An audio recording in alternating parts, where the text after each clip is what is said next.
अगर हमको याद कर रहे हैं, मालिक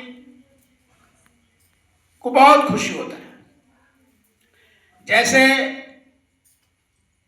गुरु महाराज बताते थे कि तुम किसी को याद करते हो दिल से तो उसको सरक जाता है। पानी पीते खाना खाते हैं तो सरकता है। कभी तो लोग कहते हैं कि तुमको कोई दिल से याद कर रहे हैं। तो गुरु महाराज ने कहा कि तुम इतने श्रद्धा से उस मालिक को जब याद करते हो, सुमरन करते हो, ध्यान भजन, तो वह मालिक को भी सरक जाता है। मालिक भी देखते हैं कि हमारे बच्चे बैठ करके हमारा नाम ले रहा, हमको याद कर रहा, तो वो ऊपर से देखते हैं और दया करते हैं। तो जब इस तरह से हम सुमरन ध्यान भजन करते रहेंगे, आदेश का पालन करते रहेंगे, तो धीरे धीरे धीरे धीरे धीरे धीरे वह मालिक की इतनी दया होने लगेगी। और गुरु महाराज ने कहा था कि एक बार झवार भट्टा आएगा दया का और तुमको खींच लेगा। वो कौन सा पल होगा हमको आपको पता नहीं है, वो कभी भी हो सकता है। अपने गुरु महाराज जब साधना में जमुना के किनारे एक पेड़ के किनारे बैठ करके भजन कर रहे थे, तो अपने दादा गुरु ने इनको कह दिया था नाम दान देने के बाद कि तुम जाओ और कहीं खा लेना, कहीं रोटी मांग लेना और कहीं भजन करना। तो अपने गुरु से थोड़े दिन के लिए हट जाते थे बीच में। गुरु महाराज कहते थे कि एक साथ रहते रहते गुरु की महिमा कम होने लगता है। किसी के साथ रहिए तो उनका प्रेम कम होने लगता है, ज़्यादा एक साथ रहेंगे तो प्रेम कम होने लगता है। तो गुरु महाराज ने कहा था कि गुरु महाराज कभी कभी हमको आदेश कर देते थे कि चले जाओ कहीं दूर जंगल में बैठकर साधना करना। तो उसी क्रम में गुरु महाराज आए और एक जमुना के किनारे पेड़ के नीचे बैठ गए। एक किसी मोहल्ले में चले जाते थे और 7 दिन के लिए 7 रोटी मांग कर लाते थे। 7 दिन के लिए 7 रोटी। हम लोग एक दिन में नहीं, एक टाइम में 7 रोटी खा जाते। तो भजन करने वाले बहुत लोग कहते भजन नहीं बनता है, ध्यान नहीं बनता है, बहुत दिन हो गए। तो सुनिए भजन कैसे बने। अब हम 7 रोटी कै दिन में खाते हैं? 7 दिन में, एक दिन में, एक टाइम में। हाँ, एक टाइम में 7 रोटी खा जाते। और गुरु महाराज 7 रोटी लाते थे किसी से मांगकर, उसमें नमक मरचा कुछ नहीं, सब्जी वगैरह कुछ नहीं, बगल में एक कपड़ा में बांध देते थे और वही पेड़ से लटका देते थे, बैठ जाते थे ध्यान में। मालिक के लिए बहुत रोते थे गुरु महाराज, क्योंकि इनकी माँ कह देती बेटा तुम शादी मत करना और जीते जी भगवान को याद करना, प्राप्त करना। तो बचपन से निकल गए थे माँ के वचन में, के आदेश के पालन में। बहुत जगह भटके थे, कहीं उनको मिला नहीं था। लेकिन खैर गुरु जब मिले तो भजन करने के लिए बहुत ये मोटे तगड़े थे गुरु महाराज, छोटे नट बहुत मोटे। तो इनके कोई गुरु भाई ने कह दिया था दादा गुरु से कि क्या ये संड मुसंड भजन करेगा। ये गुरु महाराज के सामने कि सरकारी कहाँ से पकड़ कर लाए इसको, ये संड भूषण को, यही से भजन होगा। बहुत मोटे तगड़े थे गुरु महाराज। तो गुरु महाराज को वचन लग गया। देखिए कोई भी जब तक आप सत्संग में आते रहिए, जाते रहिए, मर जाइए सत्संग में, कई एक जन्म हो जाएगा, लेकिन कुछ होने वाला नहीं है। कब होगा? जब एक भी वचन अगर कहीं लग गया, सकार का प्रचार लग गया, सुबह शाम 1 घंटे भजन करो यही लग गया। बहुत ऐसे गुरु महाराज के वचन हैं, कोई एक वचन आपको लग गया, अगर वही वचन पकड़ लिए। अग्निमाल को क्या हुआ था?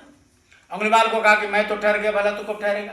उनके गुरु ये महात्मा बुद्ध ने कहा कि मैं तो ठहर गया, तो कब ठहर, मैं चलने से रुक गया, तुम ये जो कर रहे हो, मार रहे हो, काट रहे हो किसी को, तो उससे कब छुट्टी लेगा? बहुत पाप लगता है किसी को मारने में, जीव हिंसा करने में, तुम मनुष्य को मारते हो। तो समझ में आ गई, पैरों पर गिर गया, एक शब्द पकड़ लिया कि हम तो सही बात है, ये तो चलने से रुक गए, हम तो बुरा कर्म कर रहे हैं, तो कब रुकेंगे?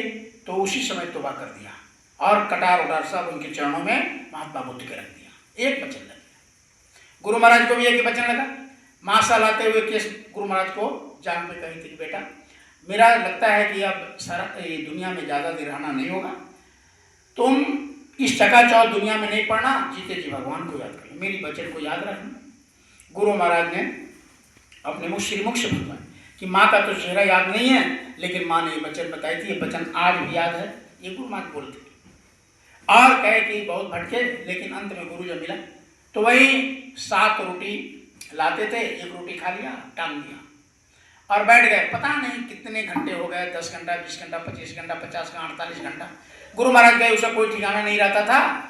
जब आँख खुलती थी, भूख प्यास लगता था, जब उधर से तजवा हटता था ऊपर से, तो भूख प्यास लगता, तो वही 1 रोटी खोले और जमुना के किनारे बैठे थे, उसी पानी में ऐसे डुबको लिया, कड़ा हो जाता था। अब 7 रोटी अब टांग दीजिए हवा में तो कड़ा हो ही जाता। तो ऐसे गुरु महाराज कहते थे कि 1 रोटी को ऐसे बुड़ाया और पानी में बुड़ा करके ऐसे खाया, फिर 1-2 1.5 रोटी खा लिया, फिर भजन में बैठ गए। अब भजन में बैठ गए तो पता नहीं 10 घंटा, 20 घंटा, 2 घंटा, 4 घंटा, जितना इच्छा हुआ बैठ गए, क्योंकि गुरु महाराज को एक नशा था, माँ का वचन कि तुम भगवान को जीते जी प्राप्त कर लेना। तो गुरु महाराज ने ऐसे करते भजन किए और भजन करके, यानी जब इनको कुछ एहसास होने लगा, कुछ ऊपर से आवाजें मिलने लगी, तो ये तो कभी सुने नहीं थे। गुरु महाराज भी नामदान देते समय कहते थे जब तुम पर ये आवाज मिलेगा और जो अंदर में प्रकाश दिखाई देगा, ऐसा नशा चढ़ेगा। ये दुनिया का नशा क्या, कुछ नहीं है। ये धन का, पैसा, पत्नी, भाई, बंदे, प्रेम, क्या क्या जो नशा है ना दुनिया का, ये क्या शराब वगराब क्या क्या, कुछ नशा नहीं। ये नशा तो उतर जाता है, ये नशा उतर जाता है।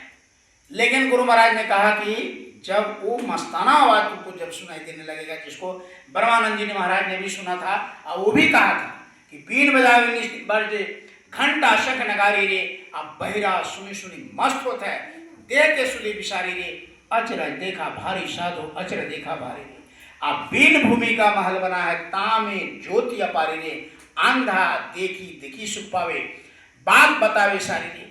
कहने का मतलब है जो लोग ऊपर का जलवा, ऊपर की आवाज को सुना, वो ये कहा ब्रह्मानंद जी ने देह के सुधि विसारी ली। जब वो आवाज मिलने लगता है तो देह की सुधि बुद्धि खत्म हो जाता है। आप बैठे हैं, लेटे हैं, सोए हैं, क्या है कुछ नहीं पता चलेगा। जैसे स्वप्न में आप सो जाते हैं, आंख बंद हो जाता, आप कहीं चले जाते हैं, नदी के किनारे घूम रहे हैं, झरना के किनारे घूम रहे हैं, और जब आंख खुलता है तो कहाँ पाते हैं, बिस्तर पर पाते हैं। तो उसी तरह साधना में भी होता है। जब साधना में बैठ गए और शरीर से आत्मा निकल गई, अपने सफर करने लगे मंडलों का, तो इस शरीर को उठा दो, फेंक दो, सुता दो।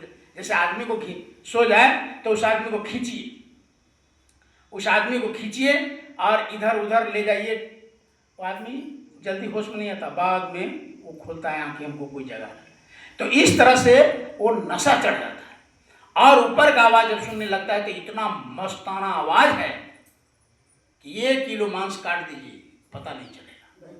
जैसे किसी को ऑपरेशन में आपने देखा, ऑपरेशन करता है तो क्या करता है डॉक्टर, उसको उतना देर, उतना जहां ऑपरेशन करना होता है उतना शून्य कर देता है और शून्य करके ऑपरेशन कर देता है, टाका वाका लगा देता है। जब मरीज होश में आता है तब उसको एहसास होता है कि हमको कहीं चीड़ा फड़ा गया है। लेकिन जब बेहोश करके करता है तो कोई पता नहीं चलता कहाँ चीड़ा फड़ रहा है। आदमी डॉक्टर बात भी करता रहता है इंसान से, वो टीवी में देखता रहता है कैसे मेरा ऑपरेशन हो रहा है, केवल उतना ही सुन करता है। तो यहाँ का सुन करके जिस तरह से ऑपरेशन कर दिया, चीरफाड़ कर दिया, जब होश में यहाँ आता है तब लगता है कि दर्द हो रहा है। ठीक उसी तरह से जब तक आत्मा उधर है, आप इधर 1 किलो मांस काट लीजिए, कुछ भी कर दीजिए शरीर को पता। तो गुरु महाराज ने कहा था जब मस्ताना बजा लगेगा, ऊपर का आवाज मिलेगा तो तुम पर नशा चढ़ेगा, तुम पर मस्ती चढ़ेगा, और जब तुम इस दुनिया को कहोगे इस बात को तो तुमको गाली देगा, तुमको मुंह पर ऐसा भदा बात बोलेगा कि फिर तो कभी भजन में बैठेगा नहीं। क्यों? क्योंकि कभी वो देखा नहीं सुना है।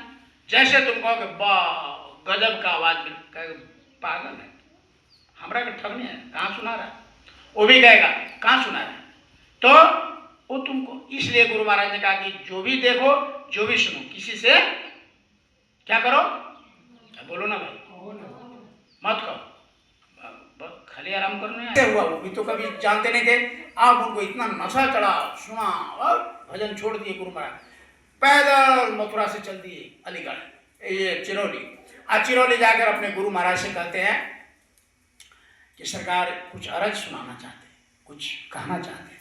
तो कहा कि बोल, कहा कि पता नहीं बैठ रहा है। जब गुरु महाराज का आवाज सुनाई दिया पहली बार तो एक गाछी पर ही चढ़ गए पेड़ पर कि मथुरा में कीर्तन उर्तन हो रहा है क्या कहीं, ये बाजा गजा बज रहा है, ये कहीं से बुझा ये कीर्तन हो रहा है। तो चढ़ गए गाड़ी पेड़ पर, और वहाँ से आकाने तक कहीं सुनसान, रात रात में आधा रात यानी सुनसान, कहीं से कुछ आवाज़ नहीं।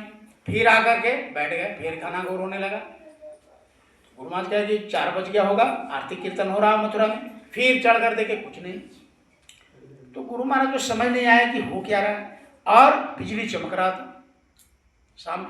कहा कि कोई बारात तो नहीं आ रहा है, फटाका बज रहा होगा, शादी में ये सब लगता है, हो सकता है किधरों से बारात आ रहा है।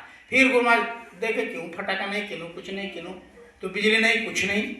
तो इस तरह से बहुत देर उनको जब समझ में नहीं आया, तब गुरु महाराज चल दिए और जाकर गुरु महाराज से सब बताए। तो गुरु महाराज ऐसे कहे, दादा गुरु मैंने ऐसे इशारा किया कि मत बोलो, बक बक मत करो। गुरु महाराज का शब्द है, गुरु महाराज ने कहा था कि दादा गुरु दिया कि हमारे गुरु महाराज ने कहा कि बक बक मत करो, दया उतर रही है, हजम करो उसको। किसी से कहोगे बेकदरी हो जाएगा, बंद हो जाएगा।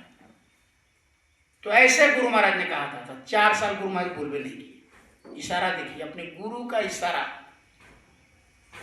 मथुरा हम 2 साल रहे, वहां गुरु महाराज ने इस मन से, मैंने कई बार बोल दिया, जो बोलूंगा, जो गुरु महाराज से मुंह से मैंने जो सुना और आंख से बोलते हुए देखा, वही बात यहां से बोलूंगा।